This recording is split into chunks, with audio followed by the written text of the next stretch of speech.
Labrīt! Pie mums šorīt ciemojas plastikas ķirurgs Ānis Ģīlis, un mēs turpinām apspriest šī mēneša tēmu ar sarežģīto nosaukumu Blefaroplastika. Jā, Labrīt, šo tēmu. Hansi. Jā, Labrīt, Hans. Es gribēju vaicāt, kāda ir atšķirība starp plakstiņu pacelšanas operāciju un uzacs pacelšanas operāciju? Atšķirība ir tāda, ka pie plakstiņu pacelšanas operācijas tiek noņemta liekā āda no tieši pašam plakstiņam, savukārt uzacs pacelšana ir manipulācija, kas pabīd uz augšu uzacis. Un ja plakstiņu operācija uzacis teorētiski var pavilkt uz leju, ja pārāk liels ādas daudzums tiek noņemts nost, tad uzacs pacelšana darbojas pretējā virzienā. Vēl viena atšķirība, protams, ir rētas lokalizācijā. Plakstiņa rēta iekrīt dabīgajā locījuma vietā, kas ar acīm vaļā nekad nav redzama. Savukārt uzacs rēta ir super redzamā vietā virs uzacis.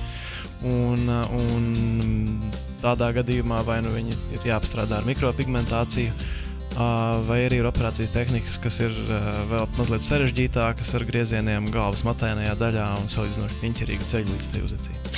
Ansi, vai zili riņķi zem acīm ir koriģējami ar apakšējo plakstiņu operāciju? Atsevišķos gadījumos jā, protams, tur ir jāveic pacientu atlase un jāizvērtē šī situācija, kas ir par iemeslu. Kāpēc ir zilie riņķi? Ja ir ļoti plāna āda, tā situācija var nebūt ļoti vienkārši koriģējama. Ja zilo riņķu iemesls ir tāds, ka ir apakšā pārāk liels tauku daudzums, kas vienkārši izspiež tuvāk ādai mazos asinsvadiņus, tad šos tauku daudzumu samazinot, tas izkoriģējās. Un kādas operācijas visbiežāk apvieno ar plakstiņu operācijām?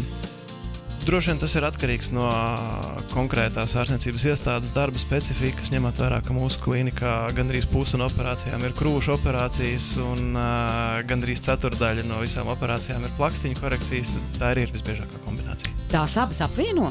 Tas var apvienot. Principā plakstiņu operācija ir tik virspusēja un maiga ķirurģiska manipulācija, ka viņu var likt kopā ar praktiski jebkuru citu. Pie viena, jā.